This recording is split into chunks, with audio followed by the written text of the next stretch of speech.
YTN 라디오 이재현의 뉴스 정면 승부 3부 시작합니다. 금요일 이 시간에는 여론 동향으로 정치권 움직임 살펴보는 순서죠. 이번 주 승부 3, 4부 이어서 계속 하겠습니다. 이번 주 승부 이번 주에는 결국은 이태원 참사와 관련된 얘기를 주로 나눌 수밖에 없을 것 같네요. 자, 함께해 주실 두 분의 승부사 소개해드리겠습니다. 배종찬 인사이트K 연구소장 나오셨습니다. 안녕하세요. 안녕하십니까. 네, 이은영 휴먼앤데이터 소장 함께합니다. 안녕하세요. 네, 안녕하세요. 먼저 두 분이 꼽아주신 이번 주 승자부터 좀 살펴보도록 하죠. 배 소장님. 네, 저는 이태원 참사에 애도하고 추모하는 그런 기간이긴 하지만 또 북한 미사일을 그렇죠. 또 간과할 수는 없는 것이거든요. 저는 북한이 미사일을 또 ICBM을 계속 발사하기 때문에 승자를 한미연합 작전으로 꼽았습니다. 한미연합 작전. 북한의 도발이 계속되고 있는데 어쨌든 한미연합 작전이 이번 주 승자다. 그렇습니다. 저는 관련된 이 설문조사도 있는데 이따가 이제 시간이 되면 또 소개를 해드릴 수 있는데 지금 우리 국민들이 북한 미사일을 계속 쏘니까 한미 동맹에 대해서 강조하는 여론이 더 부각이 되고 있거든요. 그러니까 북한이 저러면 저럴수록 오히려 한미 동맹은 더 끈끈해질 수밖에 없다. 그래서 지금 미국도 전략자산, 괌에서 전략자산이 폭격기하고 일본에 있는 또 무인 폭격기가 리퍼라고 실제로 이 미국의 테러를 일삼았던 그 배후 조직들에 대해서도 이 리퍼가 출동을 해서 사실상 공격을 했던 그런 미국의 정말 최첨단 전략자산이거든요. 그리고 최근에 레이건 항공모함이 미국을 가다가 이제 돌아와서 일본과 함께 이제 동해상에서 연합작전 한 것도 있지만 아주 최근에는 일본의 미군 기지로부터 이 우리가 잘 알고 있는 스텔스기입니다. F-35A/B 이 편대가 와서 또 기동 훈련을 했고 많은 분들이 최근에 톰 크루즈가 출연했던 탑건 영화에 나왔던 이 탑건 매버릭에도 잠깐 소개했던 FA-18 이게 이른바 우리가 약간 톰캣이거든요. 이것까지 이제 기동을 하는 등 말 그대로 북한이 계속 이러면 이럴수록 우리 국민들도 아니 북한이 저러고 있는 상황 자체를 우리는 납득하거나 받아들여질 수 있는 상황은 아니거든요. 이 핵무기를 가지고서 우리를 위협을 하고 ICBM도 화성 17형이라는 것이 상당히 이제 소형 핵탄두를 장착하면은 위협적일 수밖에 없고 일본도 위협을 받는 것이기 때문에 저는 일본과 북한 미사일에 대응하기 위한 한미일 군사 훈련에 대해서도 우리 국민들이 긍정적으로 생각한다는 것은 북한이 저러면 저럴수록 한미 관계는 더 끈끈해진다라고 생각을 해서 승자로 꼽았습니다. 북한이 이번 주에 NLL 이남으로 탄도미사일을 쏜 것도 있고 또 ICBM도 발사를 하기도 했고 여러 가지로 이제 지금 군사적인 긴장도를 계속 높여가고 있는데 오늘은 또 군용기 180여 대로 무력 시위를 이어가기도 했습니다. 지금 한미 연합훈련이 진행되고 있는데 여기에 대한 반발하는 차원이다. 이렇게 봐야 되겠죠. 예, 그렇습니다. 그러니까 지금 상황이 거의 치킨 게임 상황. 그러니까 너와 나 서로 총을 겨누고 있는 그런 상황인데요. 지금 국가 애도 기간이긴 하지만 어제 오늘 나온 대통령 지지율 조사를 보면은 그래도 생각보다는 많이 좀 하락되지 않았다 이런 이야기들이 있거든요. 이 안보 불안감, 그다음에 군사적 긴장도가 높아지는 거에 따른 그런 지지도를 좀 대통령에게 힘을 실어주려는 그런 현상이 나타나는 것 같은데요. 어쨌든 지금 이렇게 그 치킨 게임을 벌이는 무력적인 어떤 행동들을 양쪽이 다 하는 것보다는 좀 대화의 출구를 찾는 것이 좀 필요하지 않을까 그런 생각이 저는 들어요. 그래서 아마 오늘 민주당 쪽에서도 그 좀 또 3자를 통한 어떤 대화의 그 통로를 좀 열려는 그런 움직임이 있었고 지금 이 한미 연합 작전도 군사 동맹적인 강화를 하는 것도 좋지만 이제는 조금 그 연기한다든지 이걸 조금 좀 유보하는 것도 필요하지 않겠나 이런 목소리가 좀 나오고 있는 것 같습니다. 근데 안보 전문가들 사이에서는 지금 한미 연합 훈련 기간 동안에는 북한이 도발을 자제해 왔었는데 이번에는 적극적으로 이렇게 더 많이 적극적으로 대응하고 있다고 하는 면에서 좀 심각하게 좀 받아들이고 있는 부분이 있어요. 그렇습니다. 바로 그 부분이 이제 여론에 또 반영이 되고 있는 것이고 실제로 지금 애도 기간이거든요. 그럼 적어도 2018년에 얼마나 남북 관계가 훈훈했습니까? 물론 그 이후의 상황을 보면은 전혀 2018년에 훈훈함은 뭐 1도 찾을 수가 없는 상황이긴 하지만 지금은 네. 국민들이 비통한 상태거든요. 이거는 뭐 정부의 어떤 상황도 아니고 그러면 이 시간 기간만큼은 자제해야죠. 그런데 더군다나 지금 얼마 전에 썼던 그 동해상에서 한 100여 킬로미터 상당히 가깝습니다. 그러다 네. 보니까 이제 울릉도로 쏘는 방향이기 때문에 공습 경보가 울렸고 속초는 또 공습 경보가 울리지를 않았어요. 물론 이게 미사일의 진행 방향이 탄도미사일의 진행 방향이 울릉도였기 때문에 저는 속초도 공습 경보 울렸었어야 된다. 이런 판단을 할 수가 있는 것이고 그리고 여기서 이제 핵심적인 것은 그 20여 발의 이 미사일이 7천만 달러 정도의 비용을 쌌다. 일본의 북한의 1년 곡물 수입량의 비용이라고 합니다. 아니 북한의 자강도나 개마고원의 인민들은 굶고 있는데 뭐 하는 짓거리입니까? 더군다나 이런 상황에서. 그래서 저는 북한이 이런 것은 일종의 벼랑끝 전술이다. 지금 윤석열 정부도 길을 쫓고 세우지도 않고 담대한 구상이라고만 했지 더 적극적으로 벼랑끝 전술에 대해서 고깃 덩어리를 내놓지는 않고 있거든요. 그러니까 이런 부분에 대해서 발끈해서 비질런트 스톰을 빌미를 삼아서 그러고 있는데 저는 북한이 얻어갈 건 많지가 않다. 왜? 뭐 러시아에 포탄을 보내서 전략적인 이 탄도미사일의 기술 고도화에 러시아의 도움을 얻는다 어쩐다 하는데 결과적으로는 미국이 오히려 더 경계하고 김정은 위원장은 더 위협적일 수밖에 없는 것이거든요. 무인 폭격기가 이 가동된다라는 것은 저는 그런 상황에서 북한의 선택은 대화로 나와야 되지 이렇게 계속해서 무력 시위를 할 때는 아닌 것이죠. 예. 자, 이번 주 배종찬 소장님의 승자로 꼽은 건 한미연합작전이었고요. 이은영 소장님 이번 주 승자 누굽니까? 저는 그 이태원 파출소의 김백경 경사님하고 또 634 청년 추모 행동을 지금 승자로 꼽았습니다.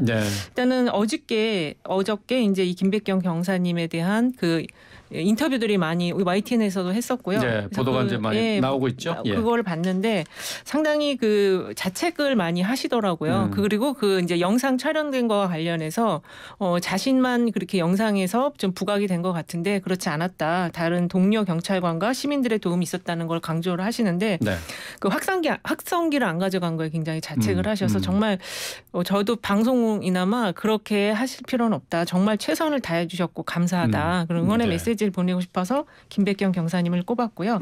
634 추모행동은 이 634가 최초의 그 참사에 대한 신고가 이 좀 경계를 해달라는 신고가 들어간 시간인데 젊은 층들이 이제 자신들의 문제로 인식하고 목소리를 내고 행동을 하려고 노력을 하는 이 모습이 어쨌든 좀 응원을 해주고 싶어서 저는 승자로 꼽았습니다. 634 청년 추모 행동. 네, 그렇습니다.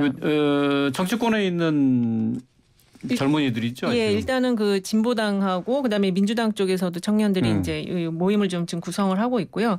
또 중고생들이 1,500여 명이 지금 시국 선언문을 또 발표를 했어요. 그래서 좀 학생들이 이렇게 좀 정치적인 이슈에 적극 개입하는 거에 대해서 걱정하는 분들도 계시겠지만 어쨌든 이 세대들이 자신들의 목소리를 내고 이렇게 집단적인 어떤 행동을 통해서 사회에 참여하는 거에 대해서는 좀 응원을 해줄 필요가 있다는 생각이 듭니다.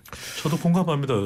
이 결국 MZ 세대가 많이 희생된 그 상황이 바로 이태원 참사거든요. 그러니까 뭐 MZ 세대 말만 그러고 정작 그들이 많이 인파가 몰릴 수밖에 없는 이태원 참사에 대해서 왜 그렇게 무방비였을까? 그 반성을 할 수밖에 없는 것이고 저는 이태원 파출소에서 김백겸 경사가 그렇게 외치는 모습을 누군가 이제 휴대폰 동영상으로 촬영을 한 것이거든요. 저는 오늘 이제 또 패자를 제가 경찰로 정하기는 했습니다. 하지만 그 경찰의 시스템을 저는 오늘 꼬집기 위한 것이지 이 경찰 한 분 한 분 정말 현장에서 일선에서 박봉에도 노력하는 그분들에 대해서는 우리가 여전히 이 존경하는 마음을 가지고 있을 텐데 하지만 이 시스템만큼은 비판할 수밖에 없지만 불과 얼마 되지 않는 인원 가지고 이태원 파출소에도 참 고군분투하는 것을 우리가 화면으로도 확인할 수 있고 또 젊은 정치인들이 이럴 때 나서서 법안 관련된 부분도 주체자가 없이 사각지대가 많다. 그럼 결국 그 피해자는 주로 젊은 세대일 가능성이 상당히 높습니다. 그런 면에서도 이들이 나서서 634 추모 행동 또 중고등학생들이 정치에 참여하는 것이 아니라 자기들의 목소리를 내서 안전한 대한민국을 만들겠다 나서는 것이거든요. 저는 오히려 그들을 격려해주고 더 적극적으로 더 생산적인 범위 내에서 활동할 수 있는 길을 만들어주는 것은 어른들의 또 의무겠죠. 네. 이 김경사가 어쨌든 이번 이태원 참사를 계기로 해서 많은 사람들의 이제 주목을 받긴 했는데, 네. 근데 방송에 나와서 당부한 말이 있다고요? 네, 어쨌든 노고, 그러니까 본인뿐만 아니라 많은 동료 경찰관들에게 좀 공을 돌리는 그런 모습을 하고 있었고요. 그리고 구조활동 많은 분들이 돌아가신 점에 대해서 자기 자체가 이제 너무 좀 비참하고 지금도 그 장면이 자꾸 떠오른다고 해서 네. 약간 트라우마성을 겪고 있음을 간접적으로 좀 보여줬어요. 네. 그래서 일단 유족분들에게 다시 한번 사죄를 했는데 우리가 이제 우리 사회가 이런 사회적 참사의 문제에 대해서 이런 트라우마성적인 어떤 이제 그런 아픔을 갖게 되면 이런 걸 좀 지원해주고 좀 도와줄 필요가 있다. 사실 우리가 사회적 참사라는 말 자체가 이전에는 없었거든요. 세월호 이후에 이 말이 생겼는데 이게 어떤 재난이나 이런 것들이 나의 잘못으로 생긴 것이 아니고 그것을 국가가 어쨌든 케어해주고 그거에 대해서 많은 지원과 보상을 해준다. 이게 어떤 선진 사회로 가는 하나의 어떤 의식인데 그런 부분을 이 지금 김경사님이 많은 부분을 좀 당부를 했던 것 같아요. 그래서 네.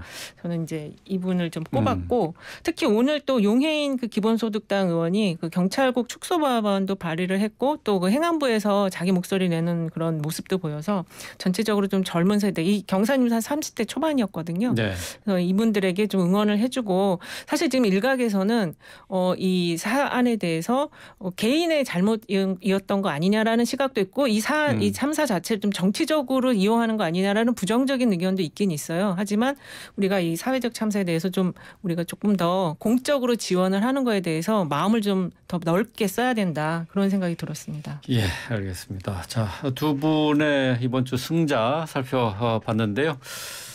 자, 이번 주 승부 잠시 쉬었다가 계속 패자 또 그리고 이번 주 승부처 알아보도록 하겠습니다. 뉴스 정면 승부 4부 이어갑니다. 자, 여론 동향으로 정치권 움직임 살펴보는 이번 주 승부 배종찬 인사이트 K연구소장 이은영 휴먼앤데이터 소장과 함께 하고 있습니다. 앞서서 3부에는 이번 주 승자 살펴봤는데요. 계속해서 패자 살펴보도록 하죠. 배종찬 소장님. 네, 저는 경찰가 112를 꼽았습니다. 이게 이태원 참사 관련된 것인데 일단은 경찰 개개인의 경찰을 패자로 말씀드리는 게 아니라 이 경찰 시스템 특히 이제 용산경찰서 이 서장 같은 경우에는 물론 그날 집회가 있었습니다. 대통령실 주변에서 그래서 삼각시 파출소에 있다가 그 뒤에 이제 저녁 식사를 하러 이동했고 그리고 이태원이 지금 상당히 심각한 상황이다라는 것을 보고받았다면 적어도 이 용산경찰서장이면 현장에 가서 어떤 상황인지 저는 정말 몸이 두 쪽이 나는 한이 있더라도 왜냐하면 공직자이기 때문에 물론 뭐 공직자라고 해서 모든 상황에서 만능이 아닌 것은 이해할 수 있습니다만은 워낙 비상 상황이고 많은 전화가 걸려왔었고 적어도 본인이 못 가면 또 본인 대신을 대행할 수 있는 누군가라도 있을 수 있는 거 아닙니까? 그런데 1시간 30분의 행적이 지금 정확하게 9시 이후부터 이 확인이 안 되고 있고 어떤 건물 위에 올라가서 이태원 상황을 보고 있다. 그건 말이 안 되는 이야기인 것이에요. 그리고 저는 적어도 어떤 식으로든 일을 할 수 있고 지금 뭐 소통체계 보고체계 대통령에게 전달되고 서울지방경찰청장과 윤희근 경찰청장의 서로 간에 보고받는 시간이 달랐다. 그러면 이걸 어떻게 국민들이 위급한 시기에 경찰이 최후의 보루가 될 수도 있는데 믿을 수 있는가 하고 저는 이 류미진 상황관리관은 아무리 이해를 하려고 해도 오늘 제가 정말 가뜩이나 머리가 올라서 있는데 더 쥐어뜯다가 지금 더 올라갔는데 이해를 할 수가 없는 것이 관행이었다? 그러면 이게 과연 세계 경제 10위 규모의 국가에서 서울 시내에서 이런 인파가 몰려있는데 관행이었다? 이걸 어떻게 해석을 해야 되며 지금 썸트렌드 빅데이터 분석을 해봤더니 11월 1일과 2일입니다. 119 관련된 논란이 불거졌는데 이태원 참사 직전만 하더라도 일단 이제 이건 빅데이터는 감성 연관을 분석을 하면은 그 감성 연관의 자체가 약간 부정적인 의미를 담고 있는 게 있고 원래 112는 범죄 신고입니다. 그래서 구조를 요청할 때는 보통 119를 많이 전화를 하게 되는 것이. 그러니까 112는 정말 긴박한 겁니다. 큰일 났어요. 이러고 전화하는 게 112거든요. 그런데 112 범죄라고 하는 감성 연관어가 지금 이태원 참사 이후에 참사로 거의 도배가 됐어요. 감성 연관어가. 네. 예. 그러면 지금 112에 대한 것이 참사 이전만 하더라도 긍정 일종의 신뢰라고 볼 수도 있고 이건 112 전화에 대한 신고 전화번호에 대한 신뢰인데 한 30% 가까이 됐어요. 지금 이번 1일 2일 날 썸트렌드 빅데이터 분석을 했더니 얼마인 줄 아십니까? 긍정이 5%입니다. 부정이 90%가 넘습니다. 그럼 이 말은 수밖에 없죠. 이 말은 뭐냐면 이제는 위급한 일이 생겨도 사람들이 119로 다 전화를 할 것 같아요. 자칫하면 111을 걸 수도 있습니다. 111은 국정원이에요. 저는 이 상황을 112에 대해서 이제 국민들이 크게 기대를 안 한다. 누가 신뢰를 할 수 있을까? 누가 지금 개안이 쫓아오고 있는데 살려주세요 그랬는데 식사로 가셨어요. 상담 종결. 저는 이 문제는 특정인을 겨냥한 건 아닙니다. 저는 적어도 이 시스템만큼은 어떤 식으로 이미 보완이 돼 있어야 됐고 흠결이 있으면 안 되지만 이번 이후로는 절대 저는 관행이라는 말을 붙여서 그러면 정말 눈에 불을 켜고 하루 종일은 일하고 이틀을 휴식을 주더라도 얼마든지 방법이 있지 않습니까? 그런 방법을 저는 채택해서도 아니면 정 안 되면 더 뽑자고요. 관리관 더 뽑아야 될 것 같아요. 상황 통제센터에서 일할 수 있는 사람을 차라리 더 뽑아서 눈을 부릅뜨고 그래서 긴급이라고 분류가 되면 무조건 하고 현장에 갈 수밖에 없는 상황을 이 체계를 반드시 만들어야 되겠죠. 네. 배 소장님이 약간 좀 흥분하신 것 같아요. 자제하겠습니다. 예.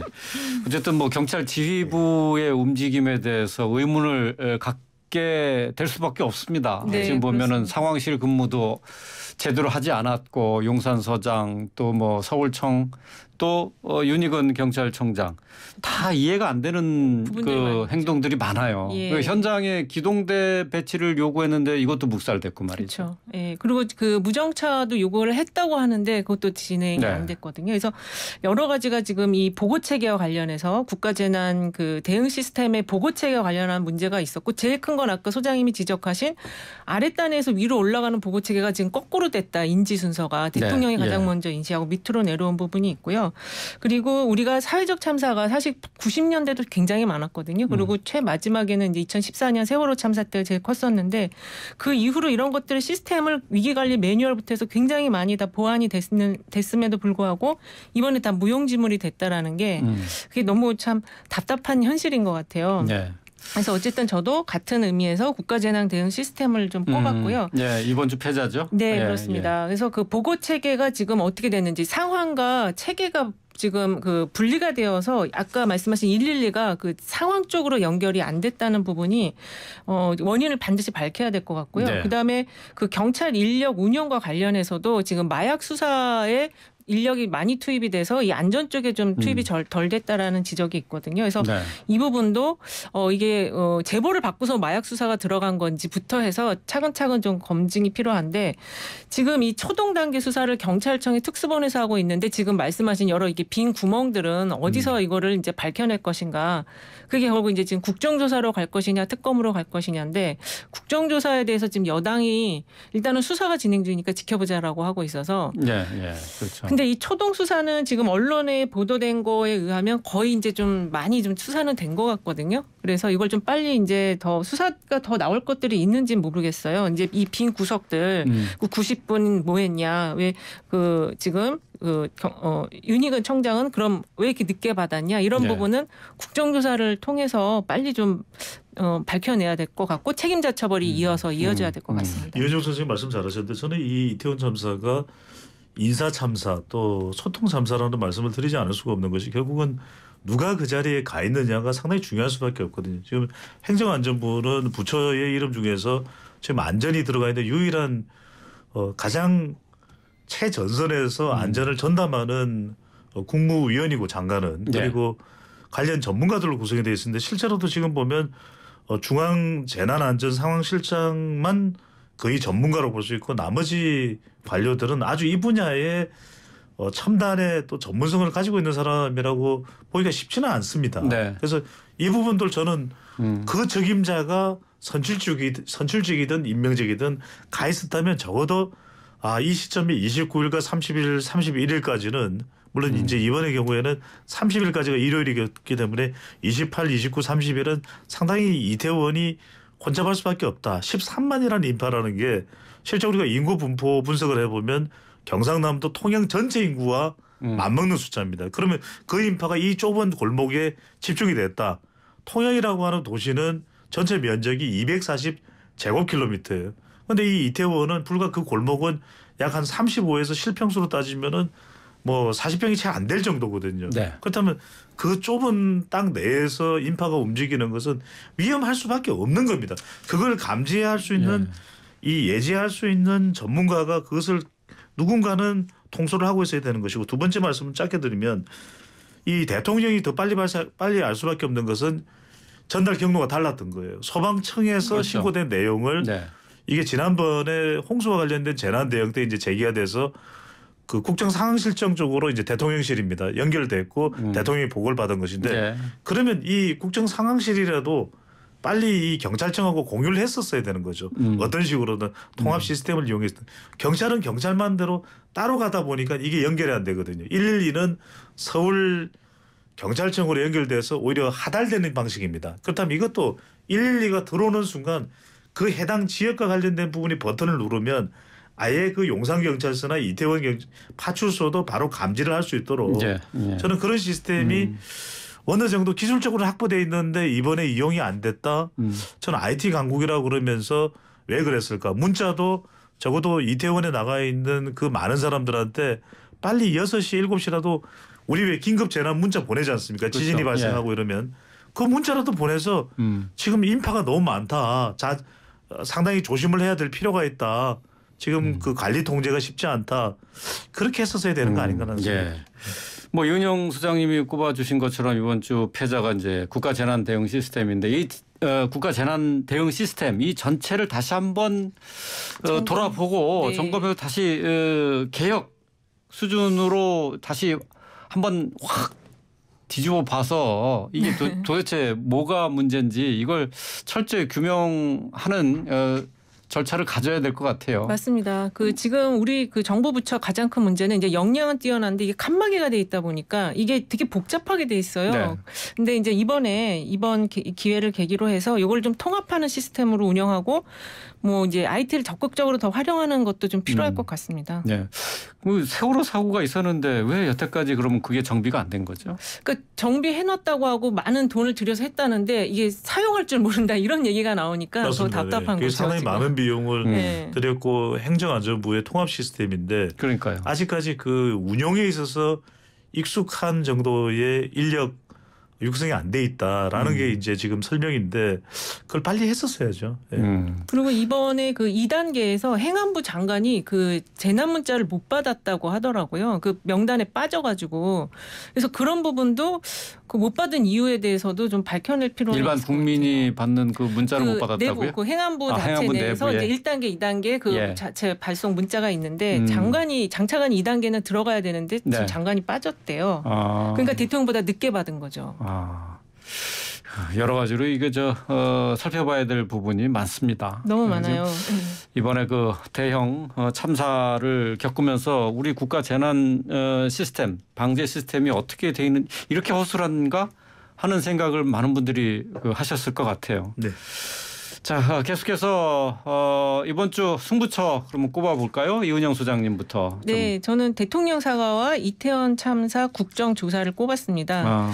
그 대통령 사과는 아까도 들어오면서 얘기했는데 대통령께서 사과는 안 하시고 분향소는 계속 가신다. 이상하다 그 얘기를 했었는데 오늘 그 위령제에서 사과를 하셨다고는 하는데요.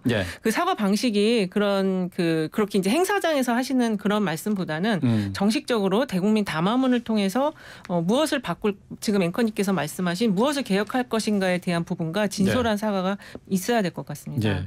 말씀하신 윤 대통령의 그 발언을 좀 짚어보도록 할까요? 오늘 그 위령 법회에 참석을 했습니다. 이 공개석상에서 죄송하다는 말을 처음으로 한 건데요.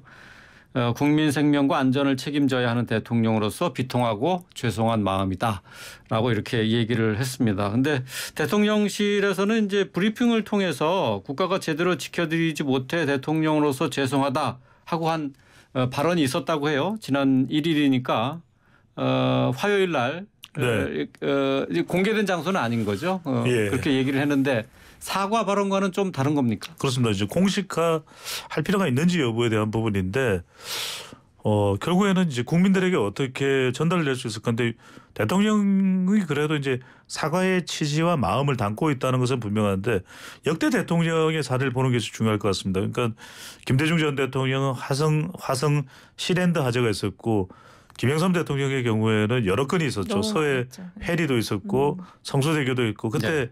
대부분은 공식적으로 사과의 표명을 합니다.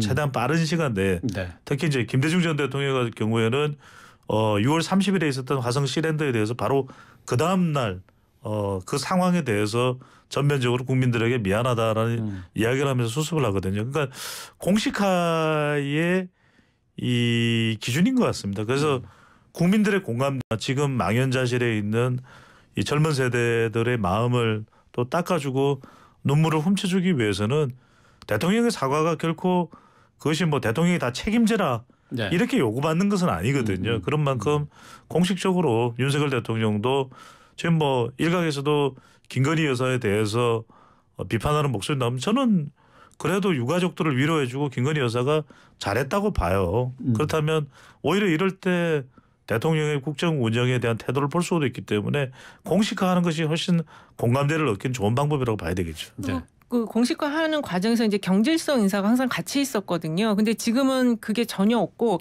사실 이 사고 나고 나서 초기에는 이 장관이라든지 총리라든지 이런 분들의 발언이 상당히 좀 국민적 분노를 유발한 경우도 있었던 것 같아요. 그게 이제 그 2일인가 SBS가 그 신고된 녹취록을 공개하면서 이게 태도가 급변하면서 지금 이제 상황이 굉장히 지금 빠르게 네. 바뀌고 있는 거거든요. 예.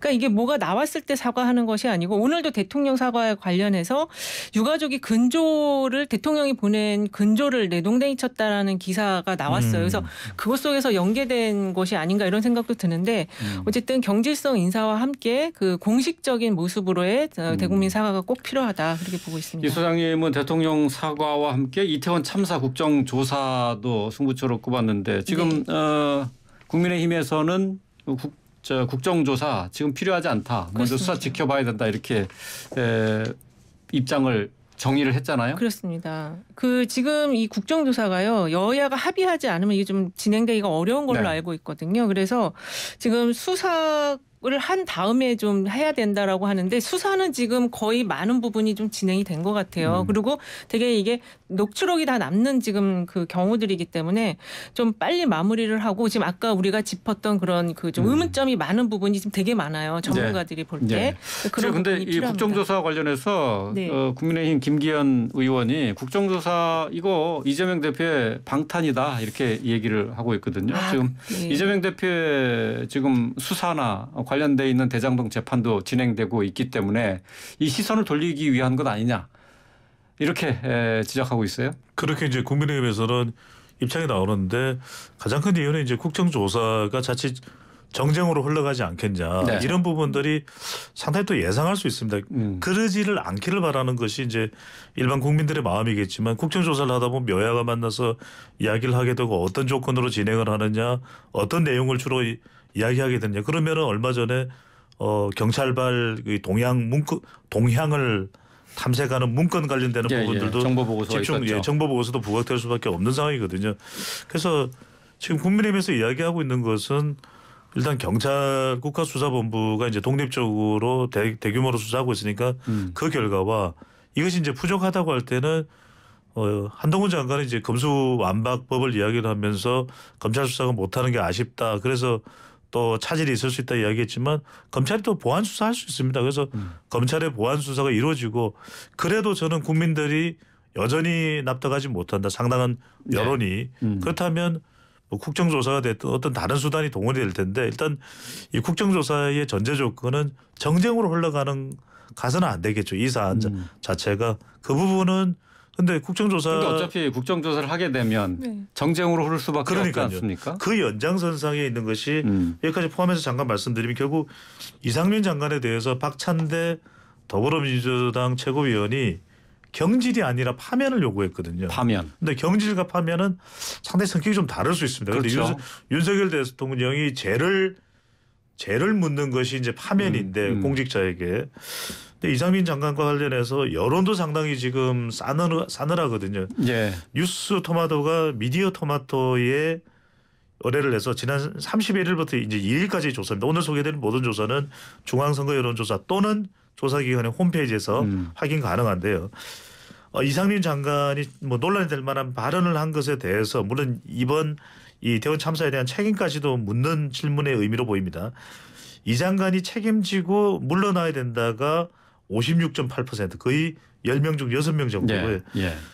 사과 정도 수준에서 마무리 지어야 된다가 24%로 나타났습니다. 그러니까 이 여론에 대해서도 이건 뭐 다른 정치적인 이유의 성격이라기보다는 이 대원 참사와 관련해서 물론 이제 지금 대통령 지지율도 낮고 그렇게 명분도 없기 때문에 하긴 한데 이걸 대통령이 과연 그러면 이상민 장관과 관련해서 어떻게든 뭐 사퇴든 뭐든 받아낼 것이냐 조치가 있을 것이냐 이 부분은 사실 좀 의견이 분석이 전망이 엇갈리고 있어요. 그러니까 국민의힘 내부에서는 아닐 것이다.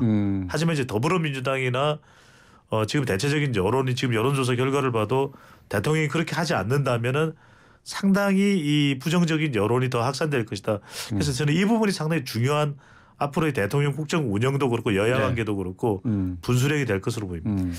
지금 뭐 배종찬 소장이 말씀하신 이상민 장관 이제 이번 주 승부처라는 거잖아요. 그래서 네. 그러니까 여론은 이상민 장관에 대해서 퇴진 여론이 높죠, 뭐 지금. 절반을 넘었는데 어쨌든 그게 진퇴 여부는 아주 불확실하다. 그런 얘기가 되는 거네요. 근데 이제 대통령이 그건 결단하실 사항이고요. 그리고 이제 오늘 그 나온 갤럽 조사 보면은 이게 1일에서 3일 조사인데 대통령 지지율이 1%포인트 하락한 29% 다시 20%대로 내려갔거든요. 네. 근데 이제 많은 분들이 생각보다는 많이 빠지지 않았다라고 생각하실 수 있어요. 근데 심리적이고 정서적인 그 대통령에 대한 평가는 거의 더 훨씬 더 큰 폭으로 하락이 됐을 거라고 보고 있고 지금 경제 어렵고 지금 안보 문제 때문에 요 정도 지금 상황이고 관망을 하고 있는 상황이거든요. 그래서 총선을 앞두고 지금 요 정도 지지율을 우리가 또 뭉치면 또 우리가 올라갈 수 있다 이런 생각을 하고 아까 김기현 원내대표도 그런 말씀을 하신 것 같은데 정쟁적 발언은 자제를 하시고 지금 정치인들 말 한마디 국민이 다 지켜보고 총선 때 아마 그 발언을 가지고 심판하실 거니까 정말로 이 참사를 먼저 해결하고 정쟁적인 걸 좀 빼고서 정말 국가적인 재난에 하나가 되어야 한다는 생각이 듭니다. 네. 지금 사실 뭐 정부 여당에서는 세월호 참사가 있었기 때문에 이게 제2의 세월호가 되지 않겠느냐 하는 우려가 있는 게 또 사실이잖아요. 맞습니다. 부담이 다음 되죠. 주 다음 주 전국 어떻게 전개가 될지에 따라서 정부 여당의 부담도 덜을 것인가 아니면은 이걸 배가시킬 것인가 이 결정을 하는 한 주가 될 수 있겠죠. 결국은 사람에 달려 있는 것으로 보입니다. 그러니까 뭐 경찰이든 또는 관련 또 뭐 용산구청이든 서울시든 뭐 수사가 진행됩니다. 그리고 이제 책임을 묻게 되는 건 좀 더 시간이 걸릴 수도 있을 겁니다. 하지만 이제 대체로 11월, 12월 초까지도 계속 이어질 가능성도 있는데 결국 누가 인사 처리가 되느냐. 그것이 이상민 장관이냐 윤희근 경찰청장이냐 아니면 다른 일선에 있는 경찰이냐 아니면 또 나오는 이야기 최근에 외신 관련 대응도 그렇고 한덕수 국무총리에 대한 여론도 상당히 부정적인 흐름이 비등해지고 있거든요. 그래서 뭐 일각에서는 한덕수 총리에 대해서 책임을 물어야 된다는 이야기도 나오는데 이런 어떤 인사에 대해서 처리가 되느냐가 조치가 되느냐가 중요할 것 같습니다. 대통령의 사과 또 어디까지 책임을 물을 것인가 이것이 앞으로의 여론 방향을 결정짓는다 이렇게 진단을 할 수 있을 것 같습니다. 자 이번 주 승부 여기서 줄이도록 하겠습니다. 배종찬 인사이트 K연구소장 이은영 휴먼앤데이터 소장과 함께했습니다. 고맙습니다. 네, 감사합니다. 고맙습니다.